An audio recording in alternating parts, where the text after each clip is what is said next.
Hello दोस्तों, चलिए आज के लेक्चर में हम जानते हैं मेंटेनेंस मैनुअल क्या है, उसका पर्पस क्या होता है और मेंटेनेंस मैनुअल में कंटेंट क्या होता है। ये सब डिटेल में जानेंगे। बैठ के आराम से अपने अपने घर और आपके साथ रहेंगे आपके अपने अविनाश सर। तो देर किस बात की है, फटाफट शुरू कर देते हैं आज का लेक्चर। दोस्तों बेसिकली हमें मेंटेनेंस मैनुअल क्या सजेस्ट करता है ये पहले देखते हैं। तो यहाँ पे देखिए, इट इज अ डॉक्यूमेंट, ठीक है, एक डॉक्यूमेंट है which provides detailed guidance on the operation, maintenance and repair of a structure।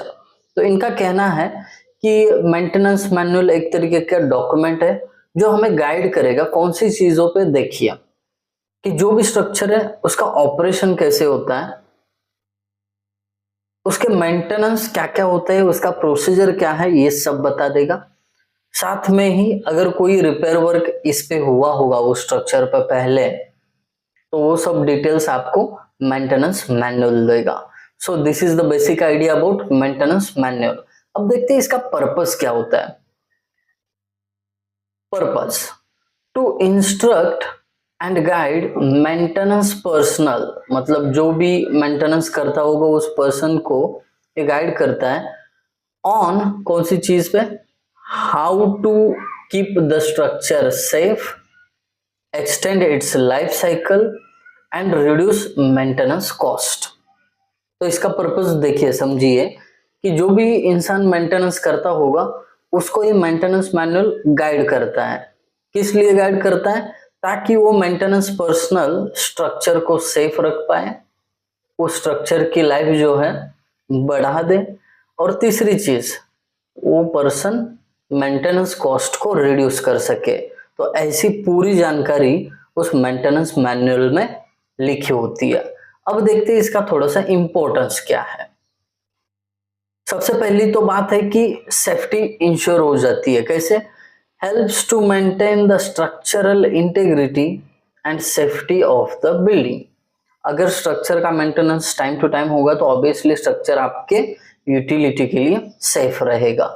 दूसरी चीज, एक्सटेंड्स लाइफ स्पैन। ऑब्वियसली अगर किसी चीज की आप टाइम टू टाइम मरम्मत कर रहे हो तो उससे क्या होगा, उस चीज की लाइफ बढ़ेगी। जैसे कि proper maintenance can significantly extend the life span of A structure. तो ये ऑब्वियस सी बात है। लेके चलता हूं थर्ड पॉइंट पे, रिड्यूसेस कॉस्ट। अगर टाइम टू टाइम मेंटेनेंस किया तो आगे आने वाला जो रिपेयर है या डिफेक्ट है वो क्या हो जाएगा, निग्लेक्ट हो जाएगा। Preventive maintenance can help to avoid costly repairs and downtime. Downtime मतलब मेंटेनेंस के ड्यूरिंग या कभी रिपेयर का काम चल रहा हो आपकी बिल्डिंग में, तो उस टाइम पे कुछ पोर्शन जो है बंद रखना पड़ता है, मतलब उसको डाउन रखना पड़ता है। तो वो नौबत नहीं आएगी अगर आप प्रिवेंटिव मेंटेनेंस अप्लाई करते हो। तो यहाँ पे साफ साफ लिखा हुआ दिखाई देगा। तो ये चीज बस आपको पेपर में लिखने के लिए नहीं पढ़नी है। आप एक सिविल इंजीनियर हो, जब मार्केट में जाओगे तो वहां पे ये कंसिडर किया जाएगा कि ये सब चीजें आपको आती हैं क्योंकि कॉलेज में पढ़े हो। तो आपको यहाँ पे ही प्रैक्टिकल अप्रोच से पढ़ना है। अब चौथा इंपॉर्टेंस देखिए मेंटेनेंस मैनुअल का, फैसिलिटेट्स नॉलेज ट्रांसफर। अब ये नॉलेज को ट्रांसफर कैसे करता है, देखो, provides a valuable resource for new maintenance personal. समझो आपके बिल्डिंग का मेंटेनेंस आज तक किसी एक स्पेसिफिक बंदे ने किया होगा, बट आज से आगे जो मेंटेनेंस करने वाला है वो आपने चेंज करवा दिया, कोई दूसरा पर्सन है। तो दूसरा पर्सन जो काम करने आएगा मेंटेनेंस का, तो उसके लिए प्रीवियसली जितने भी मेंटेनेंस हुए, रिपेयर हुए, उसकी जानकारी बहुत ही इंपॉर्टेंट होती है। तभी उसी बेस पे वो आगे का मेंटेनेंस वर्क कैरी फॉरवर्ड कर सकता है। तो इसके लिए काम क्या आएगा, आपने जो लिख के रखा था ना, वो अपना मेंटेनेंस मैनुअल। पांचवा इसका इंपॉर्टेंस है कॉम्प्लियंस। मतलब देखिए, मान्यता अगर किसी की चाहिए तो may be it required by regulations और कॉन्ट्रैक्ट्स। कभी कभी लीगलिटी में आपको जरूरी रहता है। कई एरियाज ऐसे होते हैं जहाँ पे मेंटेनेंस रिपेयर का सर्टिफिकेट दिखाना पड़ता है, स्ट्रक्चरल ऑडिट का सर्टिफिकेट दिखाना पड़ता है कई सोसाइटीज को। तो वहां पे जरूरी रहता है कि आप मेंटेन करो आपका मेंटेनेंस मैनुअल। तो ये चीज हो गई मेंटेनेंस मैनुअल के इम्पोर्टेंस के बारे में। अब आप सोच रहे होंगे ये इतना इम्पोर्टेंस सर बता रहे हैं, तो इसमें होता क्या क्या है, मेंटेनेंस मैनुअल में क्या क्या मेंशन किया रहता है। चलिए मैं आपको लेके चलता हूं उस स्लाइड पे। ये देखिए यहाँ पे हमें देखने मिलेगा जो भी कंटेंट है वो मेंटेनेंस मैनुअल के अंदर क्या क्या कंटेंट होता है। ये थोड़ा इंटरेस्टिंग रहेगा, ध्यान देके देखना है आपको। देखिए कंटेंट की अगर बात करूं तो पहले इसमें होता है डिजाइन एंड कंस्ट्रक्शन डिटेल्स। कोई भी स्ट्रक्चर आप कंस्ट्रक्ट करते हो तो उसके जो डिजाइन डिटेल्स और डायमेंशंस वगैरह सब कुछ वो मेंटेनेंस मैनुअल में होता है। तो ये पहली चीज है, information about the structures design, कौन से मटेरियल यूज किए और कौन सी कंस्ट्रक्शन मेथड अप्लाई की थी। ठीक है, ये सब चीजें आपको मेंटेनेंस मैनुअल के पहले पार्ट में देखने मिलेगी। अब दूसरी चीज ऑपरेटिंग प्रोसीजर, वो स्ट्रक्चर को ऑपरेट करने की क्या क्या प्रोसीजर्स है ये आपको पता चलेगी।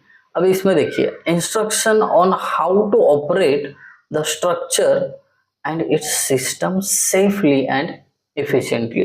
कोई स्ट्रक्चर है उसको आप ऑपरेट करने का कोई तरीका होगा, ठीक है, कोई मशीन होगी उसको ऑपरेट करने का तरीका किसी ऑपरेटर को ही पता होता है। तो वो जो तरीका है उसी तरीके से आपको वो मशीन ऑपरेट की तो ही इफेक्टिव आउटपुट देगी। इसके लिए ऑपरेशनल प्रोसीजर जो है वो आपको पता होनी बहुत जरूरी है और वो लिखी होती है कहाँ पे, अपने मेंटेनेंस मैनुअल में। तीसरी चीज जो होती है वो होती है मेंटेनेंस की प्रोसीजर क्या होती है जो भी स्ट्रक्चर है उसके लिए। तो डिटेल स्टेप्स वहां पे दिखाई देते, रूटीन एंड प्रिवेंटिव मेंटेनेंस के। आई बात समझ में, ये हो गई तीसरी चीज। फोर्थ आपको वहां पे मिलेगा कोई अगर प्रॉब्लम आता है तो उसका ट्रबल शूटिंग कैसे किया जाता है। कोई भी आपके पीसी में वगैरह प्रॉब्लम आता है तो वहां पे ट्रबल शूट का जो ऑप्शन होता है ना वो इनेबल हो जाता है। वहां पे आपने क्लिक किया तो आपके पीसी में क्या प्रॉब्लम है वो प्रोबेबिलिटी बता देता है। वैसे ही आपके स्ट्रक्चर में आपको कुछ प्रॉब्लम दिखा तो उसके ट्रबल शूट आप यूजिंग दिस मेंटेनेंस मैनुअल कर सकते हो कि अच्छा प्रीवियसली भी ये प्रॉब्लम हुआ था, हो सकता है यहाँ से ये लीकेज हो रहा होगा। तो ये ट्रबल शूट करने के लिए मेंटेनेंस मैनुअल आपके बहुत काम आएगा। इसका सेंटेंस भी पढ़ देता हूँ, guidance on identifying and resolving common problems. Common problem जो है उसको आइडेंटिफाई और रिजोल्व करने के लिए आपको काम आएगा। फिफ्थ है इंस्पेक्शन शेड्यूल्स।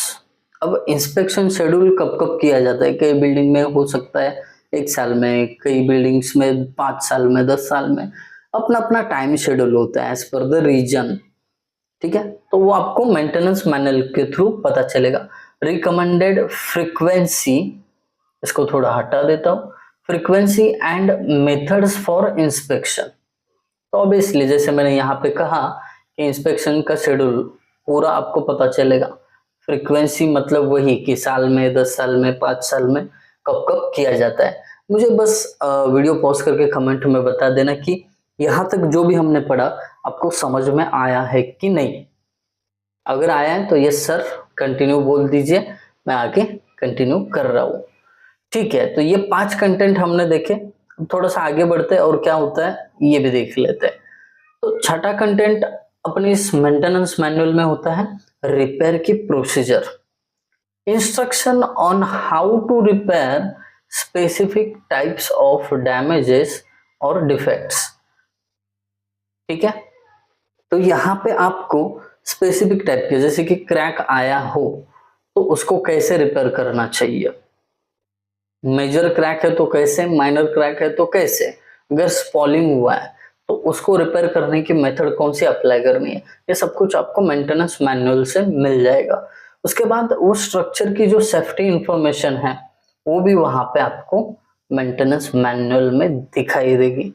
तो ये सेफ्टी जो है क्यों इंपॉर्टेंट है, important safety precautions and procedures, मतलब कुछ प्रिकॉशंस अगर आपको मेंटेनेंस रिपेयर करते समय लेने हैं तो आपको यहाँ पे मेंटेनेंस मैनुअल में देखने मिलेंगे।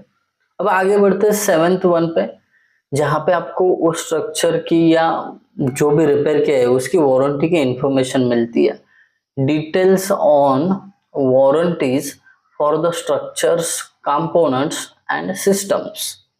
किसी ने लिफ्ट बिठाई है, उसका कुछ वारंटी दिया है बट उससे पहले ही खत्म हो गया, तो आप मेंटेनेंस मैनुअल निकालोगे, चेक करोगे, अच्छा इस साल हमने लिफ्ट बिठाई थी बिल्डिंग में, अब ये तो वारंटी में आता है, तो आपको उस पर्सन को बुलाना होगा जिसने लिफ्ट का इंस्टॉलेशन किया था, उसको बोल देना तो वैसे अब आपकी वारंटी में आता है तो इसको ठीक करा के दे दो।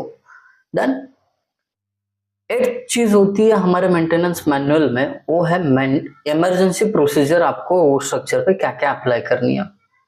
तो यहाँ पे इंस्ट्रक्ट किया जाता है on how to respond to emergencies.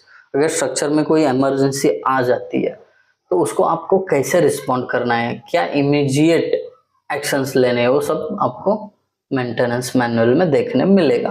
ये बहुत सारी चीजें हैं, स्ट्रेट फॉरवर्ड है, बस पढ़ते जाते हैं हम। अब ड्राइंग एंड डायग्राम, वो स्ट्रक्चर के बारे में जो visual aids to illustrate the structures, component and system.